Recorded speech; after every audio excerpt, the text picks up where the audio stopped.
This video is going to show you how to run a class chat.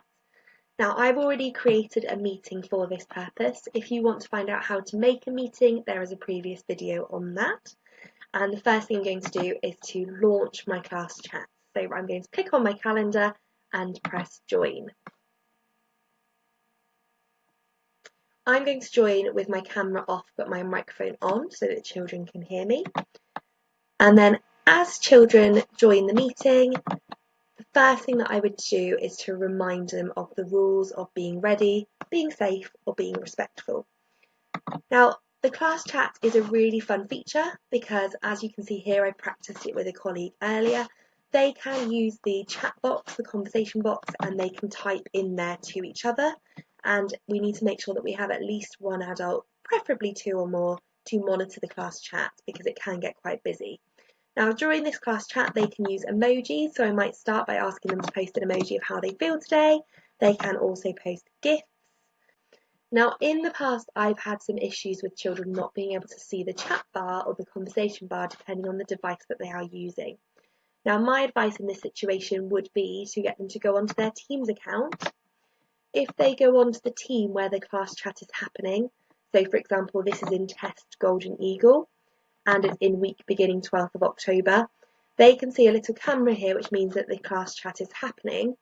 And if they can't see the conversation in their actual Teams through the chat, then they can hopefully see the conversation through their Teams app. So this here is the conversation that's currently happening.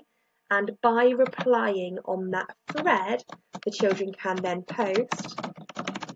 So if I post hello from the app, if I go back onto my class chat, I can see that it's then come up on hello from the app on there as well.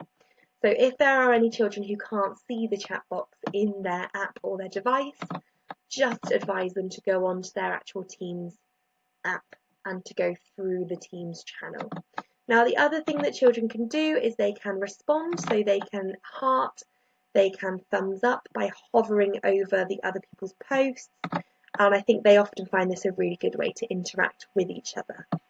So we would have a class chat once a week for a designated amount of time, and then when it's time to end, we would say thank you everybody, you can turn your cameras and your microphones on, you can say bye, and then we will leave the call or end the meeting, which means that everybody will be ejected from the call. Now, as you can see here, the class chat, the conversation box is still on here. If there was an inappropriate comment, for example, I can moderate by deleting the comment and it will show that it's been deleted. We recommend setting up a new class chat each week so that there is a new chat box each week. Because if you were to use the same class chat, then eventually this is going to be hundreds and thousands of messages long.